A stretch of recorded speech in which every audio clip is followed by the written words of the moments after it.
Hello again, welcome to the channel. My name is Dina. Today's video is all about the rubber plant or the Ficus Elastica. I have three varieties of this plant. I have the ruby, the teneke, and the burgundy. What I love about this plant is that it can grow really tall and wide. Just a plant in a corner can be a statement piece in the home, not to mention its great air purifying qualities. Now these plants have been repotted into bigger pots a couple of months ago because I wanted them to grow bigger, and I've used perlite and premium potting mix for my potting medium. As with most houseplants, a well-draining soil is also recommended for the rubber plant, but I may add a coarse material like pine bark into the soil mix the next time I repot these plants, because I've read that they will really thrive in this type of soil mixture. Now these plants here may need a bit more water in the summer, especially in dry areas like Adelaide, but I still feel for the soil with my finger before I water them, and I also let them dry out in between waterings. Now if the leaves start to curl, that means the plant may be a bit thirsty and just needed a good soak. Other causes of curling leaves may be overwatering, lack of humidity, and cold temperature. Now my plants here had weak concentration of liquid fertilizer every time I water them up until the end of fall.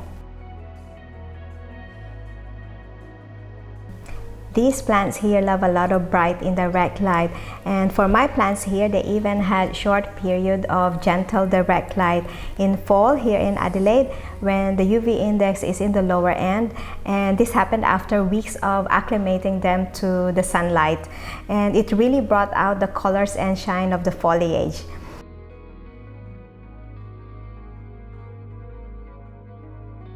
The first time I brought them outside, the leaves were a bit dull, and for the burgundy, for example, the stems were a bit longer in between leaves, and now that they had enough light, the new stems coming out are shorter.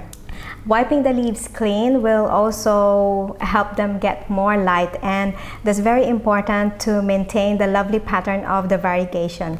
For the ruby, for example, the new leaves coming out started to regain their distinct color and pattern because they had enough light.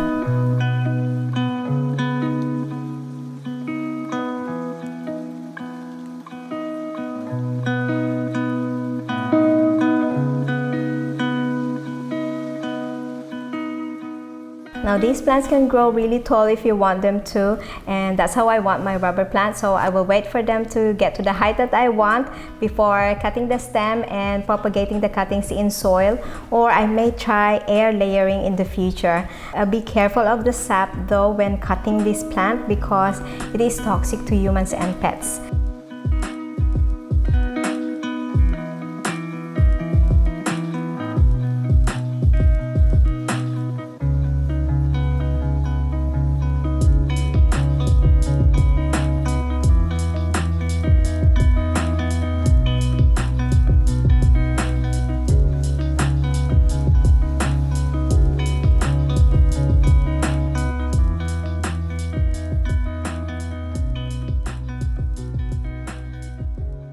That's all for today. Thanks again for watching.